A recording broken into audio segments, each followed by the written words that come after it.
上一次我们讲到了尚文和莉西亚差一点就死于合同之手，就在千钧一发之际被一个女孩子救下。Hello， 大家好，我是一路。现在让我们接着继续往下讲。女孩子表示，保护了从天而降的你们也算是一种缘分，在危机时刻救下了尚文的女孩，看起来不像是敌人，但是也不像是同伴。说自己是同伴的人，在关键时刻背叛自己也是常有的事儿，就像曾经背叛过尚文的王国第一公主，后来因为赎罪而被尚文改名为婊子。看着眼前的女孩，尚文怀疑地问起她到底是什么人，刚刚从牢房里出来就陷入苦战，差一点挂掉的时候就被人救下，不管换任何一人都会引起怀疑吧。更加不能排除就是他把尚文和莉西亚变为一体的。女孩子好像看出了尚文的疑心，便开始自我介绍起来，我的名字叫风山半，四圣勇者，狩猎具勇者。哈，这家伙在说什么？四圣勇者不应该是枪剑弓盾吗？哪来的狩猎具？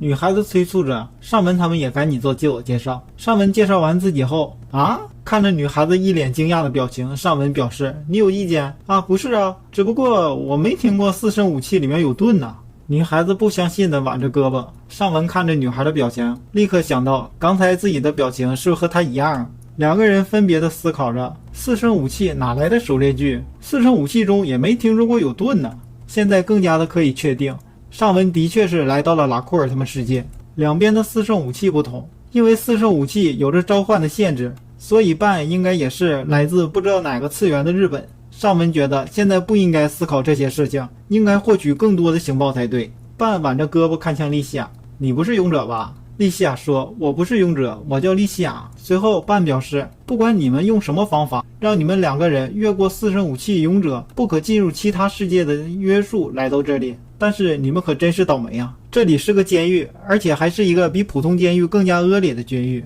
这里是无限迷宫牢狱，这里即便是没有任何人看守，也绝对无法逃出去，是一个特殊的空间。即便是浪潮的出现，尚文看看你的浪潮沙漏，果然显示着11:11。尚文忍着笑表示，自己被强制召唤到这个世界，一直寻找回去的方法，但是却依然没有任何办法让自己回去。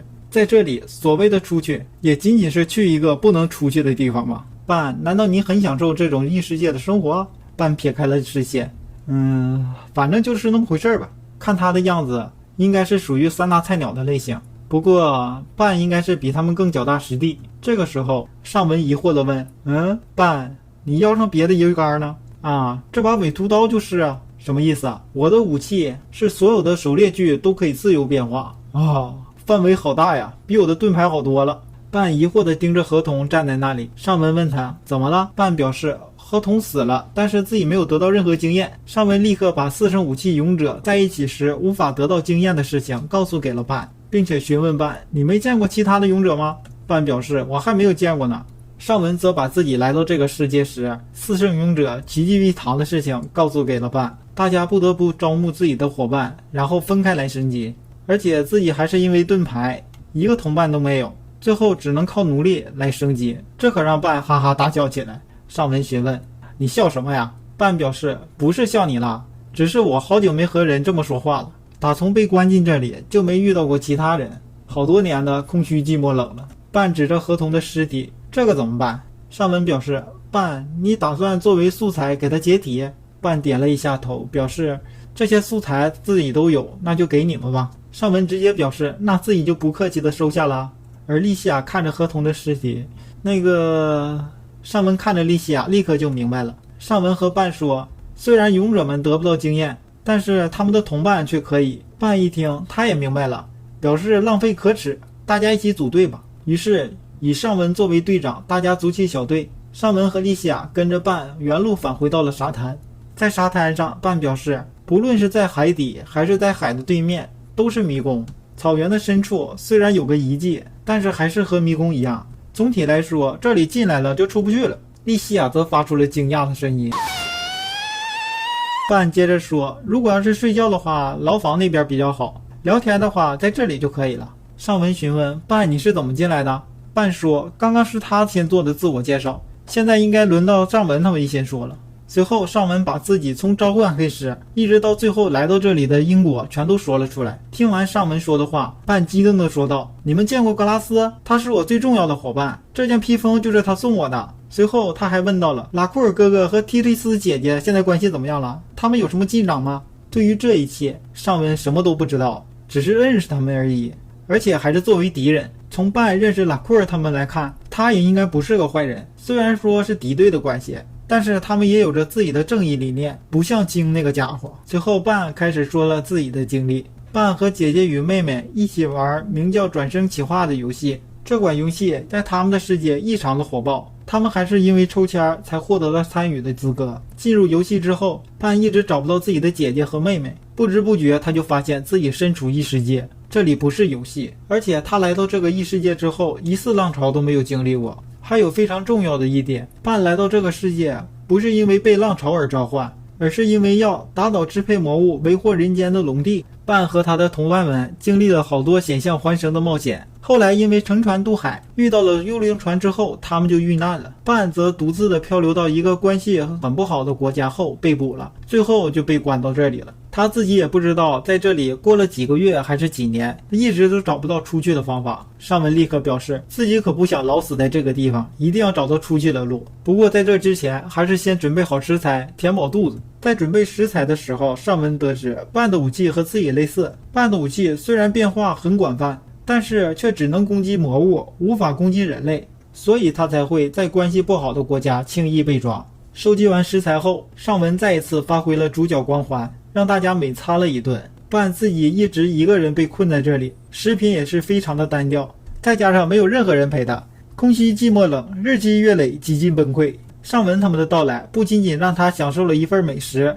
而且还让他有人可以说说话，这让他能缓和了不少。饭后半嘴里嘟囔着，尚文，你们还能动吗？如果要是有出去的希望的话。半拿出了一个袋子给尚文和莉西亚看，咱们现在所在的地方就像希尔村一样的地方，往里面走便是草原与森林，里面有着不同等级的怪物。半表示自己曾经潜入过森林的最深处，而且发现那里有个遗迹，并且他还在那里做了一个传送记录点。询问到尚文要去看看吗？半拿出一个像 CD 一样的光盘丢在了地上，随着它的转动，地面上出现了一条像空间裂缝似的光线，半钻了进去，不一会儿便探出了头，表示似乎没有什么问题。不来这边看看吗？尚文和莉西亚他们感叹道，这可真是神奇的道具。随后两人也跟了进去，这里给人的感觉就像是一个金字塔的内部。这个时候尚文二人听到了半的呼唤，他背对着一个发光的拱门喊道，这里这里。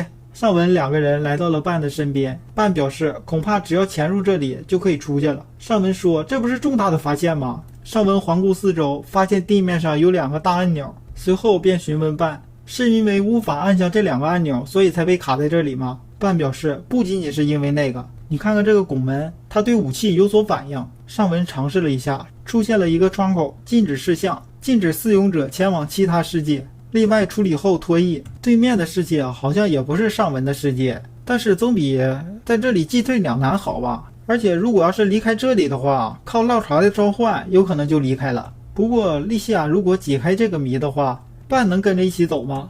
另外对面是不是也是一个迷宫啊？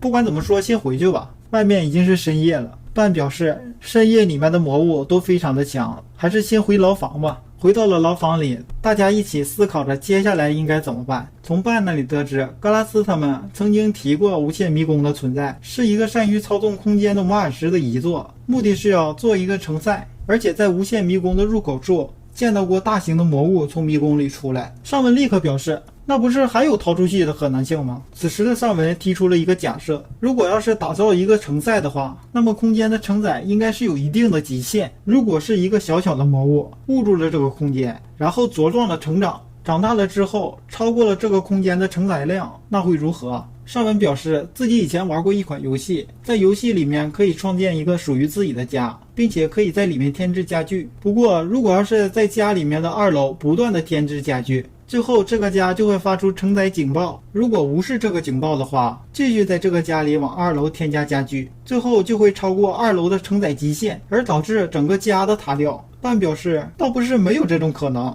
不过尚文，你打算从现在开始培养大型魔物吗？尚文心想，培养魔物只是下策，毕竟培养出来一个大型的魔物很困难，而且还没有相应的驯兽设备。还有需要实验的过程，也太麻烦了。难道真的只有解密办所发现的那个遗迹了吗？上门带着无奈的心情，整理着为了方便搬运，把蛮族之铠和飞落的道具服拆开放在一起。这个时候，突然掉出一个杂货，尚文拿起了这个杂货之后，顺便检查了一下盾牌里面存放的物品，然后咧嘴一笑，叫了一声半。半问咋啦？尚文说道：或许有办法能出去喽。尚文捡起的那个物品到底是什么？自己又在盾牌里查看了些什么？敬请期待下一次更新。我是一路，谢谢大家观看。